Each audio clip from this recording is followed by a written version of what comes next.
मध्य प्रदेश के अंदर बीजेपी पहली बार ऐसा हुआ है कि बीजेपी ने चुनाव से 3 महीने पहले अपने उम्मीदवारों के नाम की घोषणा कर दी, लिस्ट निकाल दी।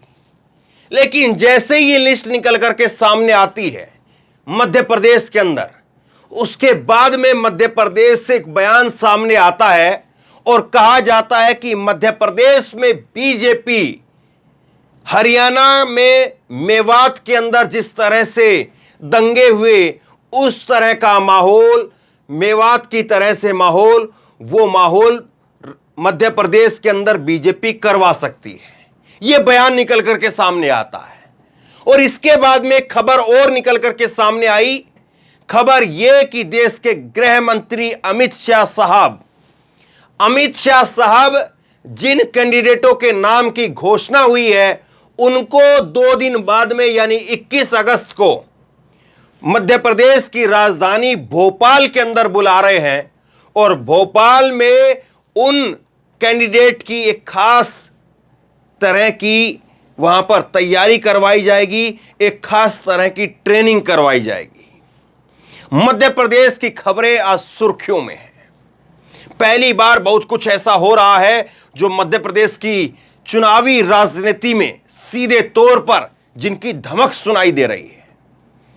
बयान दिग्विजय सिंह, जो कि मध्य प्रदेश के पूर्व मुख्यमंत्री रहे, उनका बयान निकल करके सामने आता है और दिग्विजय सिंह कहते हैं कि मेवात नुह की तरह से बीजेपी मध्य प्रदेश में दंगा कराना चाहती है।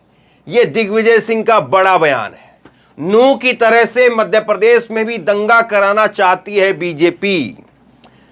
बीजेपी की एमपी में नूह के जैसे दंगे करवाने की योजना है।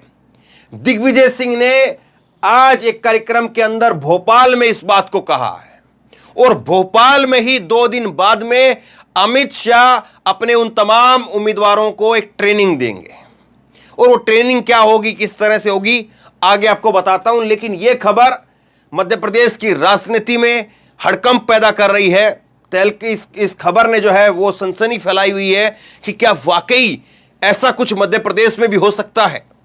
बड़ी खबर है। दिग्विजय सिंह बोले बीजेपी की दंगा कराने की योजना है। कमलनाथ ने कहा कि भ्रष्टाचार की कोई सीमा नहीं बची। भोपाल में हुआ विविधिक विमर्श कार्यक्रम, तो एक कार्यक्रम था, वकीलों का एक कार्यक्रम था जिसमें दिग्विजय सिंह बोल रहे थे और दिग्विजय सिंह ने इस बात को कहा है। क्या कहा है, पहले मैं आपको वो सुना देता हूं और उसके बाद में दिग्विजय सिंह के बयान को जो है वो आप सुनिएगा। दिग्विजय सिंह ने क्या कहा है। पूर्व मुख्यमंत्री दिग्विजय सिंह भोपाल में एक कार्यक्रम में संबोधित कर रहे थे। इसी दौरान उन्होंने बीजेपी पर आरोप लगाते हुए कहा कि जिस तरह से हरियाणा में सरकार ने दंगे कराए गए, ठीक उसी तरह से मध्य प्रदेश में भी बीजेपी दंगा कराना चाहती है। उन्होंने कहा कि मुझे जानकारी मिल रही है, दंगे कराने की योजना बन रही है। जैसे नूह में हरियाणा में इन लोगों ने दंगा करवाया था, उसी तरह से दंगा कराने की योजना है, क्योंकि भारतीय जनता पार्टी समझती है कि आज हमारे खिलाफ बहुत ज्यादा नाराजगी है। यह दिग्विजय सिंह ने कहा है कि बीजेपी को लगता है कि उनके खिलाफ बहुत नाराजगी है और इस नाराजगी को एक दंगा करवा करके माहौल को जब बदला जा सकता है। दिग्विजय सिंह यह कह रहे हैं, सुनिए जरा। अब इनकी योजना बन रही है कि जिस प्रकार से नूह में हरियाणा में इन लोगों ने दंगा करवाया था, उस तरह का दंगे फसाद कराने की इनकी योजना है। क्योंकि भारतीय जनता पार्टी इस बात को समझती है कि आज हमारे खिलाफ इतनी नाराजगी है। भ्रष्टाचार मिस्टर 50% आपके सामने है। अभी आप पर देख लीजिए, एक यहाँ पे एलिवेटेड ब्रिज बनने वाला है बैरागढ़ में, जानकारी मिल रही है। ये बहुत बड़ी बात है और ये उस राज्य में जहां पर चुनाव होने हैं, उस राज्य में और बड़ी बात हो जाती है, क्योंकि चुनावी राज्य में छोटी सी बात, छोटी सी खबर वो बहुत जोर पकड़ती है और उस खबर का रिएक्शन देखने को मिलता है, उस खबर को लेकर के प्रतिक्रिया होती है। बीजेपी इस पर क्या कहती है अभी सामने नहीं आया, लेकिन आएगा तो मैं बताऊंगा। लेकिन जो अभी सामने आया है वो काफी हैरान कर देने वाला है। अब अमित शाह साहब जो है कौन सी ट्रेनिंग बुला रहे हैं? आज 19 तारीख को जो है वो दिग्विजय सिंह ने बयान दिया है कि बीजेपी दंगा करवा सकती है, ऐसी योजना बन रही है। लेकिन अमित शाह साहब जो है वो 2 दिन बाद में जिस भोपाल में आज खड़े होकर के दिग्विजय सिंह ने यह बयान दिया है, उसी भोपाल में, मध्य प्रदेश की राजधानी में, वो दो दिन बाद में उन तमाम उम्मीदवारों को जिनके नाम की घोषणा की गई है उनको बुला रहे हैं। अब एजेंडा क्या है, क्या योजना है, इस बात को समझिए। मैदान में उतरने से पहले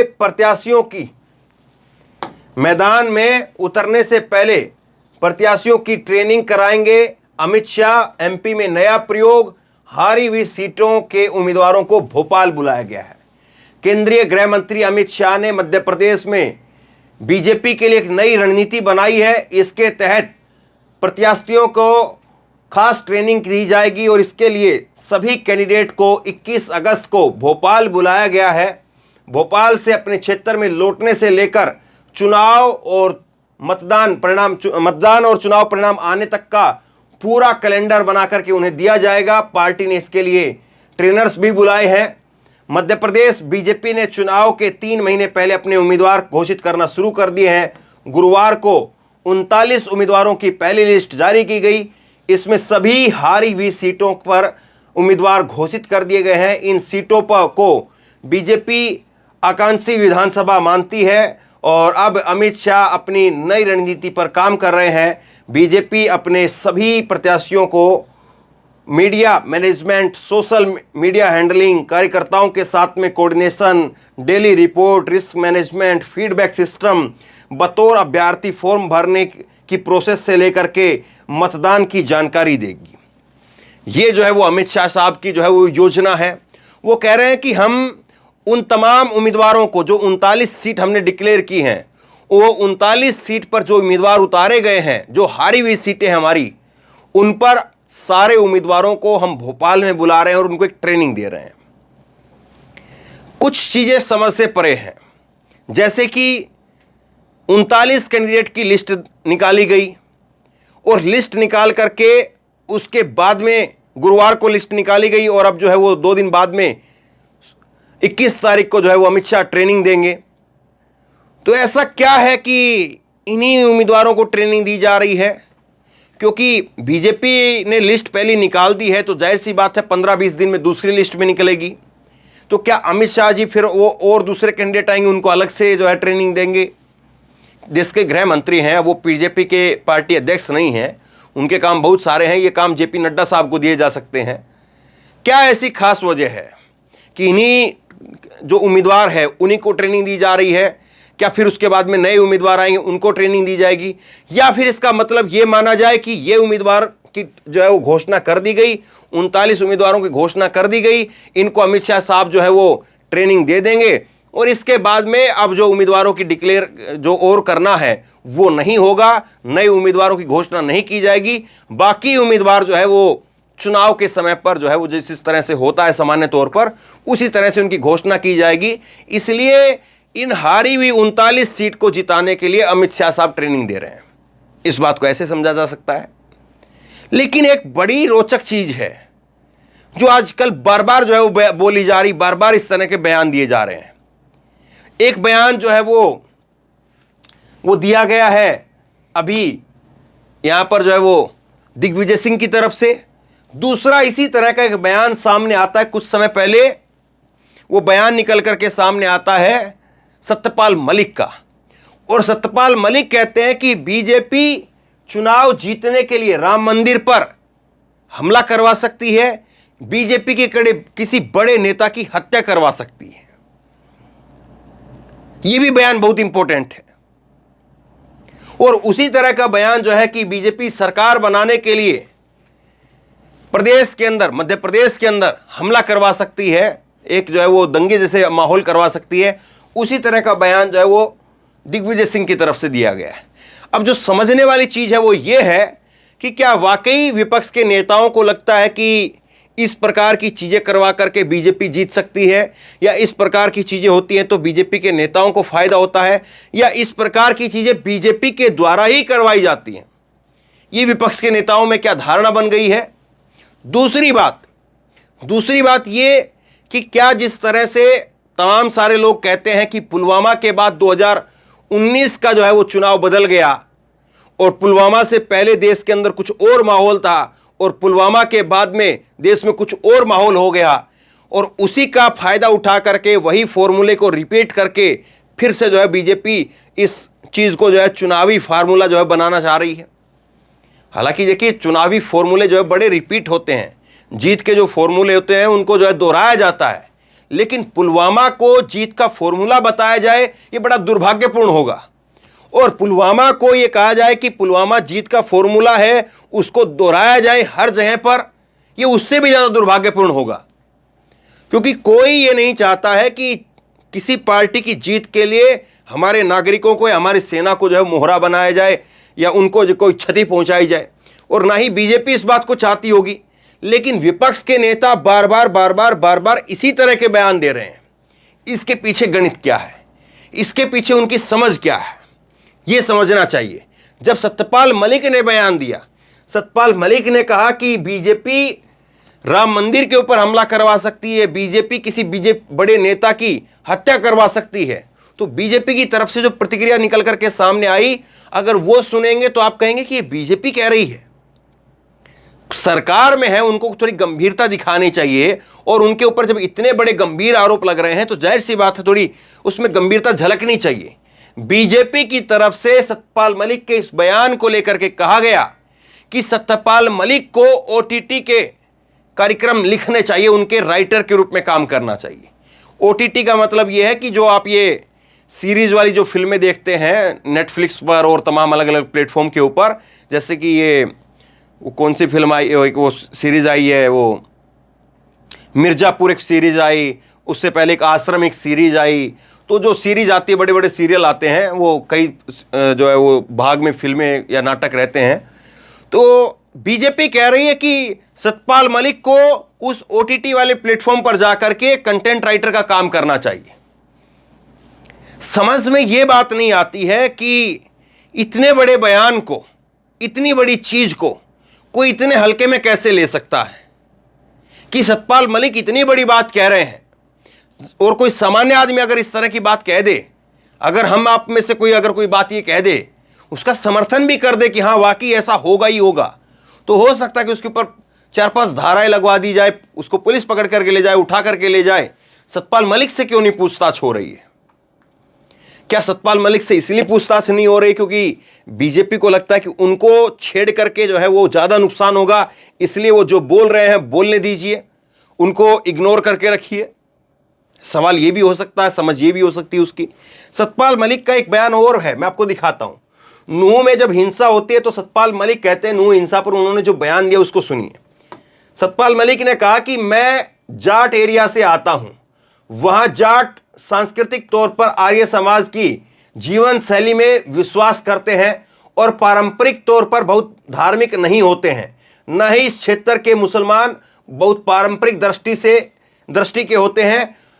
इनमें कल दंगा हुआ जिनके बारे में यह कहा जाता है कि उनके बीच में कोई सांप्रदायिकता नहीं है, इसलिए आजादी के बाद से कभी भी किसी ने इन दो समुदायों के बीच में इस तरह के टकराव होते नहीं सुना।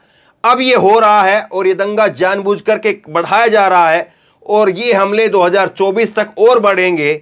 इसलिए जनता इन सब अप्रत्याशित चीजों को समझने के लिए तैयार हो जाए। ये सब आपको बेवकूफ बनाने और वोट के लिए किया जा रहा है। तो सत्यपाल मलिक के जो बयान है, जो काउंटर बयान है, वो ज्यादा नुकसान पहुंचाते हैं। और क्या इसीलिए बीजेपी जो है इसको साइलेंट करना चाहती है? बीजेपी को लगता है कि इस बात पर जो है वो और बात ही ना की जाए। लेकिन अभी हमने देखा कि कुछ समय पहले मध्य प्रदेश की सरकार ने प्रियंका गांधी पर एफआईआर करा दी। करीब करीब 41 जिलों में अलग अलग एफआईआर हो गई। एक पोस्टर को लेकर के शिवराज सिंह चौहान की सरकार ने एफआईआर करा दी। तो क्या दिग्विजय सिंह के बयान को लेकर के बीजेपी की तरफ से कोई सफाई आएगी, कोई काउंटर जवाब आएगा, या फिर जो है वो दिग्विजय सिंह के ऊपर कोई एफआईआर कराई जाएगी? एक सवाल ये। दूसरा सवाल ये कि दिग्विजय सिंह चुनावी स्कोर करने के लिए, चुनावी माहौल बनाने के लिए ये बातें कह रहे हैं, या वाकई दिग्विजय सिंह की कुछ ऐसी आशंकाएं हैं जिसको देख करके दिग्विजय सिंह को लगता है कि कुछ ऐसा हो सकता है, और उन चीजों की हवा निकालने के लिए दिग्विजय सिंह ये सारी बातें कह रहे हैं? तो ये सारे सवाल हैं। बहरहाल आप बताइए, दिग्विजय सिंह की बातों में आपको जो है वो कुछ लगता है कि गहराई है, कुछ समझ है, कुछ सच्चाई हो सकती है, या आपको लगता है कि कोई राजनीति के तहत जो है वो एक दूसरे के ऊपर ये आरोप लगाने के लिए जो है सारी बातें कही जा रही हैं? नीचे कमेंट बॉक्स में अपनी राय लिख करके जरूर बताइए। इस वीडियो को खूब शेयर कीजिए, लोगों तक पहुंचाइए, ताकि लोगों को पता चले, लोग अपनी राय दें, और वाकई ऐसा सब कुछ मध्य प्रदेश में होने वाला है। इसी तरह की तमाम खबरों के लिए ऑनलाइन न्यूज इंडिया को सब्सक्राइब कीजिए, साथ में जो बेल आइकन है घंटी उसको जरूर दबाइए, ताकि जैसे कोई खबर अपलोड करें उसकी नोटिफिकेशन सीधे सबसे पहले आपको मिल सके। और अगर ये वीडियो फेसबुक पर देख रहे हैं तो फेसबुक पर हमारे पेज को लाइक कीजिए, फॉलो कीजिए और इस खबर को शेयर कीजिए। धन्यवाद।